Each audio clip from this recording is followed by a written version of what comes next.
Praise lord పిల్లలు, బాగున్నారా? దేవుని స్తోత్రం. ఇది మనకి ఎన్నో క్లాస్ ఇప్పుడు? 7th క్లాస్ కదా. దేవుని స్తోత్రం.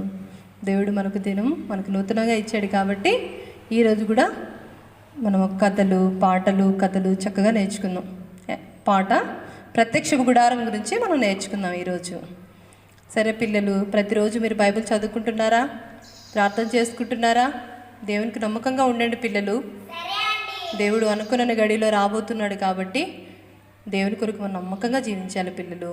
చిన్న వయసులోనే చక్కగా పాటలు పాడేది, ప్రార్థన చేసుకునేది, పరిశుద్ధ గ్రంథం చదివేది చక్కగా నేర్చుకోండి పిల్లలు. పెద్దవారైనప్పుడు మీకు ఎంతో మార్గాన్ని చూపిస్తాయి. పెద్దవారైనప్పుడు మీకు ఎంతో విక్షేమాన్ని ఇస్తాయి అన్నమాట. కాబట్టి పిల్లలు, మన క్లాస్ మనం ఆరంభించుకుందాం. మరి ప్రార్థన చేద్దాం. మోకరించండి. ఫస్ట్ 1 అంటే మోకరించాలి, 2 అంటే చేతులు జోడించాలి, 3 అంటే కళ్ళు మూసుకోవాలి. మరి అలా చేయండి. మరి మోకరించండి. మంచి పిల్లలు కదా, మీరు యేసయ్య బిడ్డలు కదా.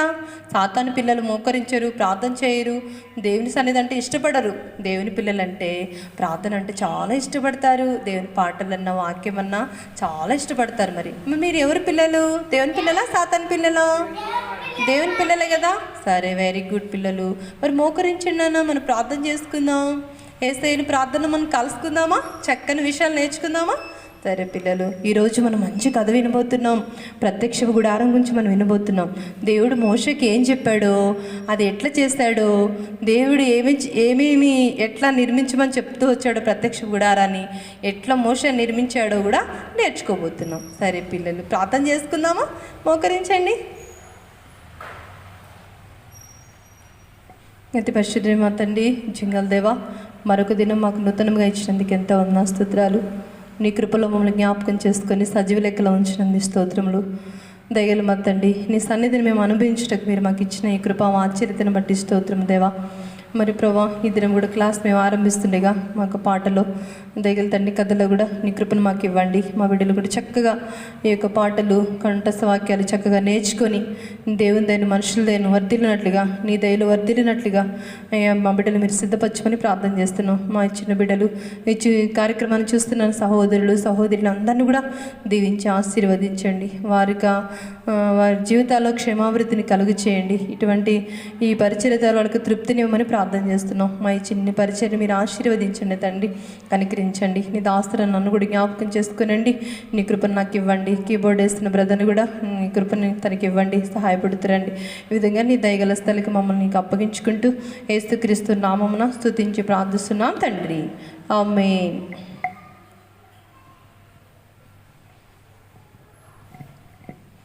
సరే పిల్లలు, ఈరోజు మనం కొత్త పాట నేర్చుకుందాం.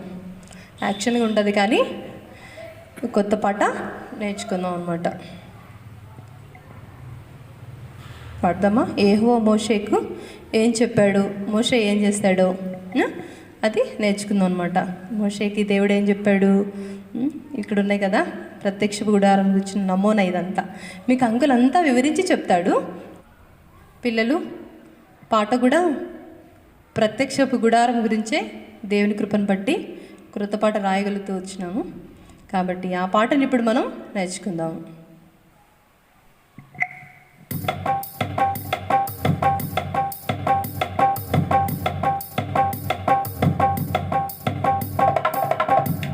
యెహోవా మోషేకు చెప్పాడు, ప్రత్యక్షపు గుడారం నిర్మించమని.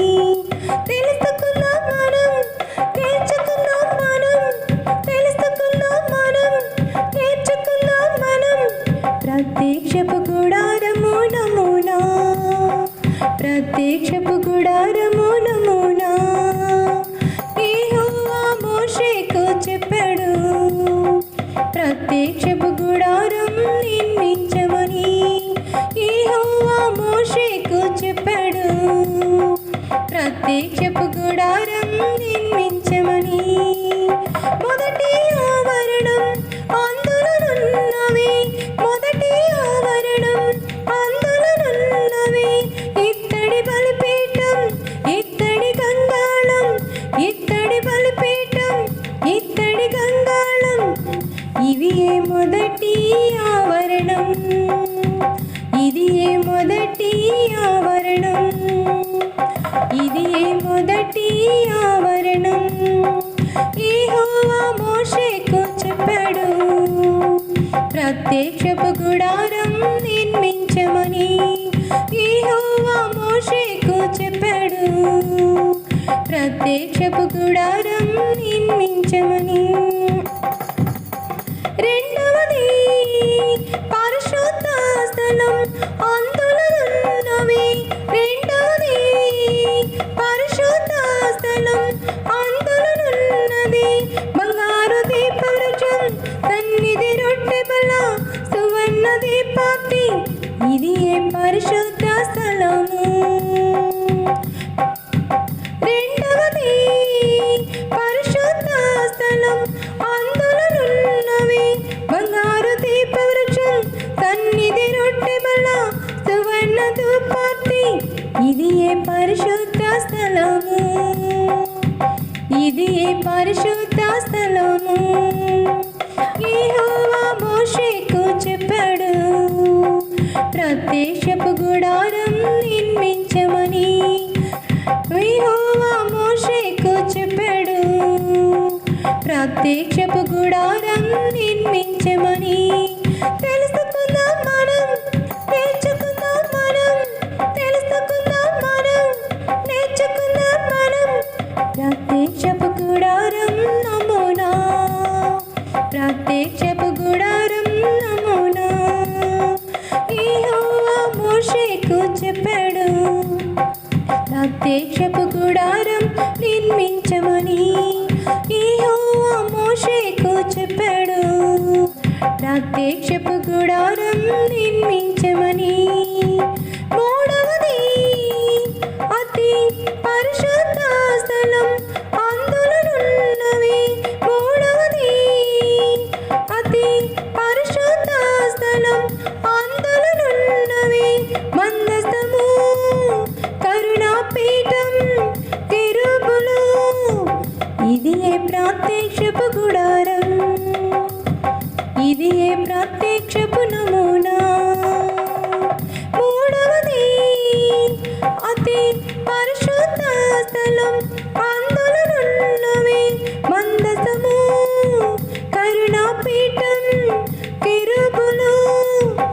ఇది ఏ ప్రత్యక్షపు గుడారం, ఇది ఏ ప్రత్యక్షపు నమూనా.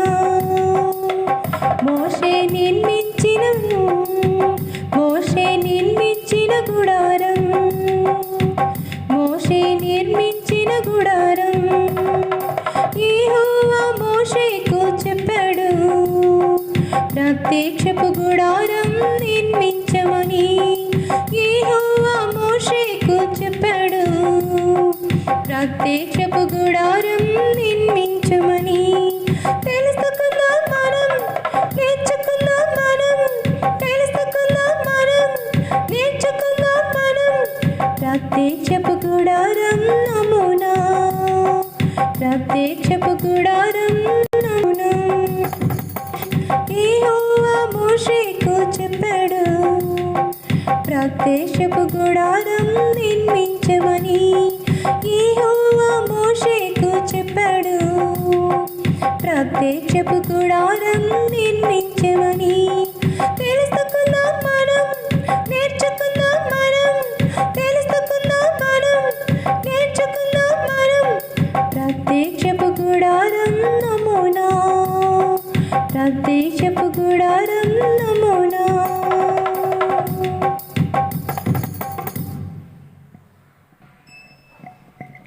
సరే పిల్లలు, మందసం గురించి, ప్రత్యక్ష గుడారం గురించి మనం పాఠం నేర్చుకున్నాం కదా. పిల్లలు మళ్ళీ మళ్ళీ పాఠం పెట్టుకొని విని రాసుకొని నేర్చుకోండి, మర్చిపోద్దండి. బాగా నేర్చుకోండి. ఇవి పాఠం మీరు పూర్తిగా నేర్చుకున్నారంటే ప్రత్యక్ష గుడారంలో ఏమేమి ఉన్నాయో, ఆవరణం, పరిశుద్ధ స్థలం, అతి పరిశుద్ధ స్థలం, దాంట్లో ఏమేమి ఉన్నాయో, దేవుడు మోషేకి ఏం చెప్పాడో ఈ పాట ద్వారా మీకు పూర్తిగా అర్థమవుతుంది. కాబట్టి జాగ్రత్తగా నేర్చుకోండి పిల్లలు, ఇంట్రెస్ట్గా నేర్చుకోండి, నిర్లక్ష్యం చేయొద్దండి. సరే పిల్లలు, ఇప్పుడు మనం చక్కని కథ విందాం. అంకుల్ మనకి ప్రత్యక్షపు గుడారం గురించి మనకు చెప్తాడు. కాబట్టి శ్రద్ధతో చక్కగా వినండి పిల్లలు. సరే పిల్లలు, ప్రేలాడు పిల్లలు బాగున్నారా? దేవుని స్తోత్రం.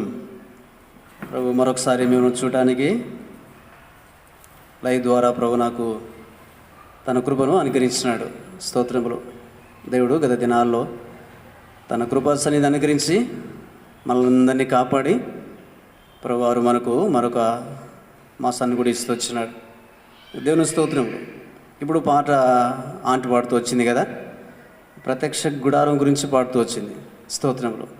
ఈ ప్రత్యక్ష గుడారము దేవుడు నివసించేటువంటి స్థలం. ఈ స్థలం గురించి దేవుడు మోసేతో స్పష్టంగా మాట్లాడుతూ వచ్చినాడు. గత దినాల్లో మనం చూసినాం కదా, చీనా అరణ్యమని, ఓరేవు కొండని, ఆ స్థలాల్లో దేవుడు ఉన్నతమైనటువంటి సంగతులన్నీ కూడా మోసేకు దేవుడు అనుగ్రహింపజేస్తూ వచ్చినాడు. అన్నిట్లో ఈ ప్రత్యక్షత చాలా గొప్పది. ఏంటిది? ప్రత్యక్ష గుడారం యొక్క ప్రత్యక్షత చాలా గొప్పది. ఎందు నిమిత్తమై ఈ ప్రత్యక్ష గుడారాన్ని దేవుడు నిర్మించమని కోరుతూ వచ్చినాడంటే దేవుడు వారి మధ్యలో ఉండాలని కోరుతున్నాడు. అనగా దేవుడు వారి మధ్యలో ఉండాలని కోరుతున్నాడు. ఈ ప్రత్యక్ష గుడారం అనగా దేవుని నివాసము. ఈ పుస్తకాన్ని కూడా దైవజనుడు భక్షింగంకులు రాస్తూ వచ్చినాడు, దేవుని నివాసం అని చెప్పేసి. అనగా దేవుని ఉద్దేశం ఏంటంటే, నాకు మీరు ఒక ప్రత్యక్ష గుడారాన్ని నిర్మిస్తే నేను మీ మధ్యలోనే నివాసం చేస్తా. కనుక దానిని ఎట్లా చేయాలో, ఏ రీతిగా చేయాలో, దేనితో చేయాలో, ఈ సంగతులన్నీ కూడా నిర్గమకాండం 25 అధ్యాయంలో మనం చూస్తాం కదా. ఇది దయచేసి పిల్లలు శ్రద్ధగా వినండి. ఇది మీకు అర్థం కాకపోవచ్చు, ఆయన మీరు వింటే దేవుడే మీకు దీనిని బోధించగలుగుతాడు. వినటానికి మనకు మనసు ఉంటే ప్రభువారు మనకు తప్పకుండా దీనిని మనకు బోధించడానికి ఆయన ఇష్టపడతాడు. చూడండి, నిర్గమాకాండంలో ఒక మాట చూద్దాం మనము. నిర్గమాకాండం 25 అధ్యాయం 8వ వచనంలో ఒక మాట రాయబడింది. నేను వారిలో నివసించినట్లు వారు నాకు పరిశుద్ధ స్థలమును నిర్మింపవలెను. ఎంత మంచి మాట చూడండి. అనగా పరిశుద్ధ స్థలమును వారు నిర్మించాలి. నేను వారిలో నివసించినట్లు. మహాప్రభావం గలటువంటి దేవుడు, మహామహిమలటువంటి దేవుడు. ఆయన ఉద్దేశం ఏంటంటే మనలో, మన మధ్యలో నివసించాలని. కనుక నివసించడానికి ప్రభువారు మోషేకి ఒక ప్రత్యక్ష గుడారం యొక్క నమ్మును ఇస్తూ వచ్చినాడు. దాంట్లో పాటల్లో స్పష్టంగా ఆంటీ కూడా పాడుతూ వచ్చింది. దాంట్లో అన్నీ కూడా మీకు అర్థమవుతూ వచ్చింటాయని అనుకుంటా. ఈ మొట్టమొదటి మనం ఏం చూస్తామంటే ఒక ఆవరణ మనం చూస్తాం. ఇక్కడ చూడండి, ఈ ఫోటోలో మీకు బాగా ఇక్కడ కనబడుతుంది అనుకుంటా.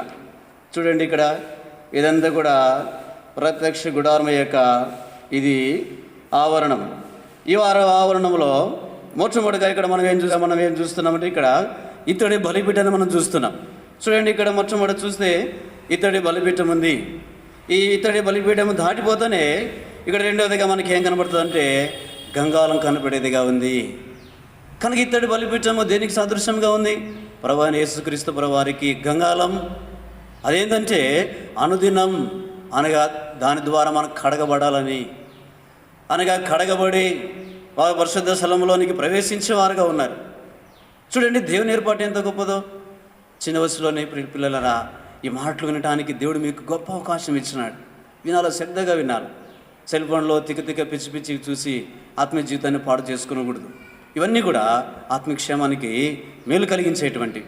కనుక మనం మొదటి ఆవరణంలో మనం ఏం చూస్తున్నామంటే, అనగా మనము ఇతడి బలిపీఠం చూస్తూ వచ్చినాం. రెండోదిగా మనం ఏం చూస్తున్నామంటే ఇతడి గంగాళం చూస్తూ వచ్చినాం. అంత మాత్రమే కాకుండా చూస్తే కనుక దీనికి అనగా మధ్యలో ఒక తెర ఉంది. అనగా లోపలికి వెళితే లోపలి యొక్క ఆవరణంలో ఏముందంటే బంగారు దీపవృక్షం ఉంది. లోపలి ఆవరణంలో ఏముందంటే బంగారు యొక్క దీపవృక్షం ఉంది ఇక్కడ లోపలికి చూస్తే. కనుక ఇదేంటిది? అనగా నిత్యము వెలుగు. అనగా మన ప్రభువారు ఎవరంటే నిత్యం వెలిగేటువంటి దేవుడుగా ఉన్నాడు. కనుక ఇదేంటంటే అనగా యేసు ప్రభువారికి సాదృశ్యంగా ఉంది. ఒక మాటలో చెప్పాలంటే ప్రత్యక్ష గుడారములో ఉన్న ప్రతి వస్తువు కూడా యేసుక్రీస్తు ప్రభువారికి సాదృశ్యంగా ఉన్నాయి. అది బలిపీఠం కానీ, లేకపోతే గంగాళం కానీ, లేకపోతే దీపవృక్షం కానీ, లేకపోతే సన్నిధి రొట్టెల బల్ల. అనగా లోపలి ఆవరణములో చూడండి, ఇక్కడ బల్ల ఉంది కదా. అనగా ఈ బల్ల ఎవరు? ప్రభువైన యేసుక్రీస్తు ప్రభువారికి సాదృశ్యంగా ఉంది. ప్రతి ఆదివారం బలలో పాలు పొందుతుంటాం కదా. అనగా నా శరీరం తిని నా రక్తం త్రాగువాడే అనగా నిరంతరం జీవించినటువంటి స్థితి ఈ బల ద్వారా మనం నేర్చుకోగలుగుతాం. మూడవదిగా ఏముంది అందులో చూస్తే సువర్ణ దీపార్థి అనగా ధూపవేదిక. ఇదేంటిది అనగా యేసుక్రీస్తు ప్రభువారు మన కొరకు నిరంతరమైన విజ్ఞాపన చేసేవాడుగా ఉన్నట్లుగా అది మనకు జ్ఞాపకం చేస్తుంది. ఈ నమూనంతా కూడా దేవుడు మోసేకి తెలియజేస్తూ వచ్చినాడు. ఈ రీతిగా ప్రత్యక్ష గుడారాన్ని నిర్మించాలా. చూడు పిల్లరా, ఎంత దేవుని గొప్ప ఏర్పాటు అర్థమవుతుందా మీకు? దయచేసి వినండి, ఎంత అద్భుతమైనటువంటి చూడండి పిల్లలు. కనుక మనం లోపలి ఆవరణలో చూస్తూ వచ్చినాం. కనుక ఈ లోపలి ఆవరణానికి అనగా వెలుపలి ఆవరణానికి ఏముందంటే మధ్యలో ఒక అడ్డుతెర ఉంది. అనగా మొట్టమొదటిది ఆవరణం, రెండవది పరిశుద్ధ స్థలం, మూడవది అతి పరిశుద్ధ స్థలం. ఈ అతి పరిశుద్ధ స్థలంలో ఏమున్నాయని మనం చూడగలిగితే మందసం ఉంది, రెండవదిగా కరుణాపీఠం ఉంది, మూడవదిగా ఏముందంటే అనగా ఈ కరుణాపీఠం మీద 2 కేరుబులు ఉన్నాయి. అనగా ఈ 2 కేరుబుల మధ్యలో నుంచి దేవుని స్వరం వినబడుతుంది. అది దేవుడు కోరుకుంటున్నాడు, నేను మీ మధ్యలో నివసించడానికి నాకు ఒక పరిశుద్ధ స్థలమును నిర్మించండి. చూడండి దేవుని ఏర్పాటు ఎంత గొప్పదో. ఇది అతి పరిశుద్ధ స్థలం. మనం మందసం చూసినాం కదా. మందసంలో ఏమున్నాయి? మందసంలో ప్రాముఖ్యమైన సంగతులు 3 ఉన్నాయి. అతి పరిశుద్ధ స్థలంలో మందసం ఉంది కదా. ఆ మందసంలో కూడా 3 ప్రాముఖ్యమైన సంగతులు మనం చూస్తాం. అదేంటంటే మన్నగల బంగారు పాత్ర. మన్నగల బంగారు పాత్ర మొట్టమొదటిది జ్ఞాపకం పెట్టుకోండి అడుగుతా లాస్ట్లో. రెండోదిగా ఏంటంటే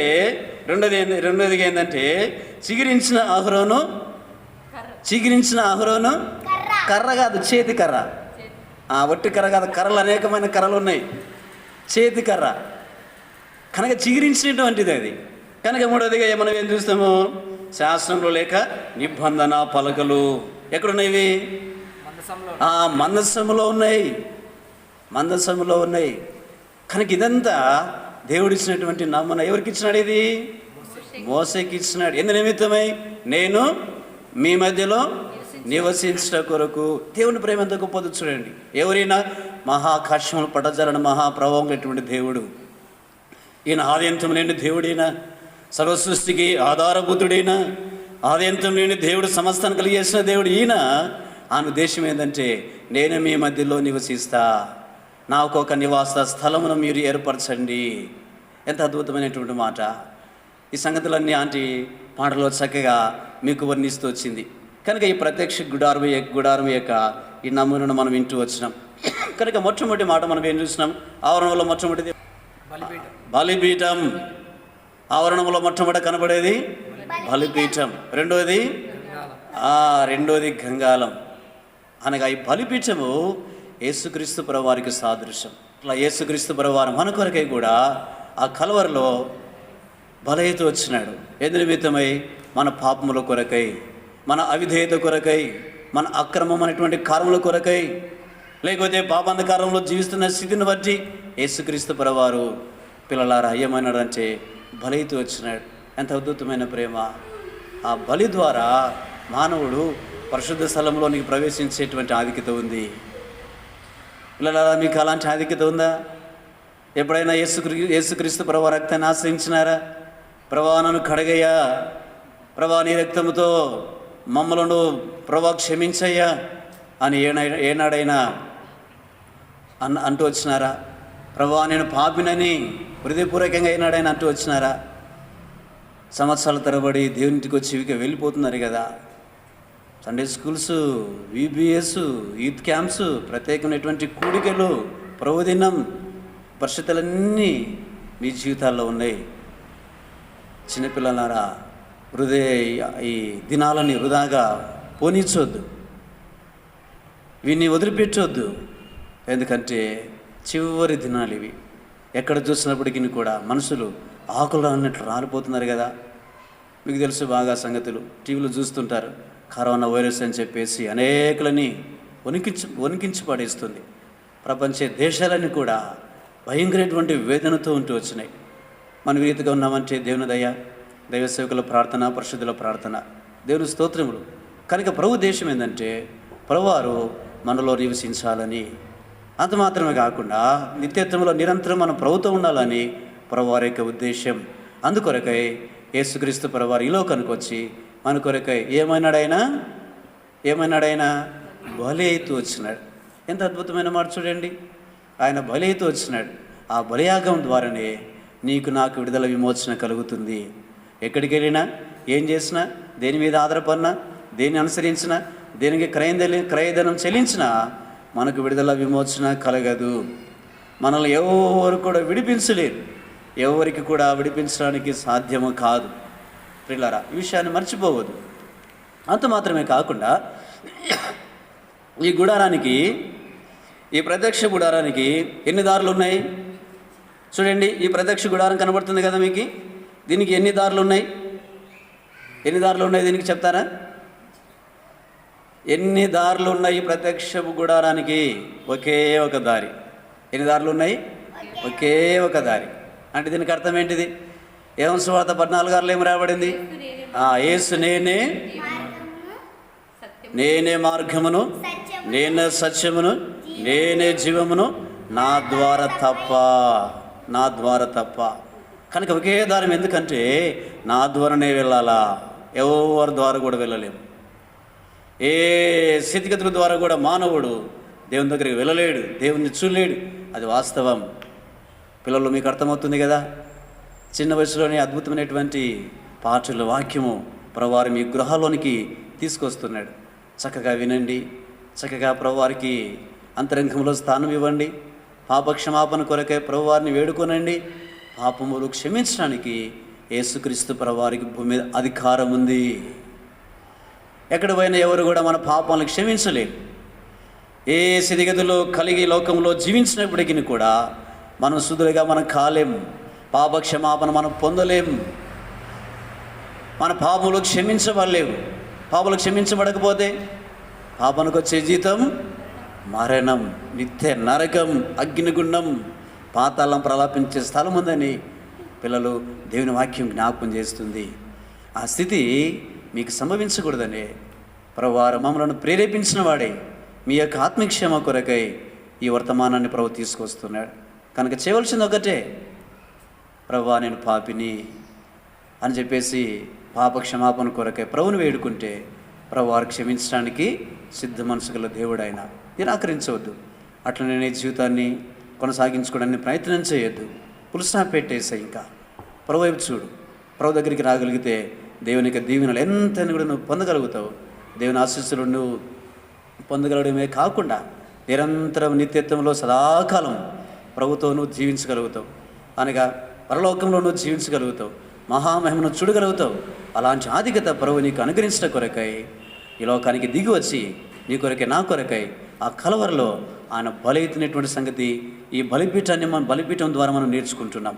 అదే ఈ ఇతడి బలిపీఠం. ఎంత అద్భుతమైనటువంటి మాట. గంగాలం కడిగేది ఎట్లా కడుగుతుంది? ప్రభువా నేను పాపిని. అపితృతుల జీవితంలో, పాప జీవితంలో, అంధకార జీవితంలో, లోక జీవితంలో, వ్యతిరేకమైన జీవితంలో జీవిస్తున్న మానవుడు ప్రభు దగ్గరికి వస్తే ఆయన కడిగేవాడిగా, మన పాపను మనం ఒప్పుకుంటే ఆయన నమ్మదగిన వాడు, నీతిమంతుడు కనుక సమస్త దుర్నీతి నుండి కడిగి మనల్ని పవిత్రులుగా చేసేవాడిగా. అలాంటి పవిత్రులే ప్రభుతో సదాకాలం జీవించేది. అలాంటి ధన్యత పిల్లలారా ప్రభు మీకు అనుగ్రహించునుగాక. సరేనా? ప్రభు చిత్తమైతే మనము మళ్ళీ కలుసుకుందాం. ఒకసారి చూడండి కంఠస్థ వాక్యం, నిర్గమకాండము, ఇది 25వ అధ్యాయం. మనం మొదటిగా చదువుకున్నాం కదా.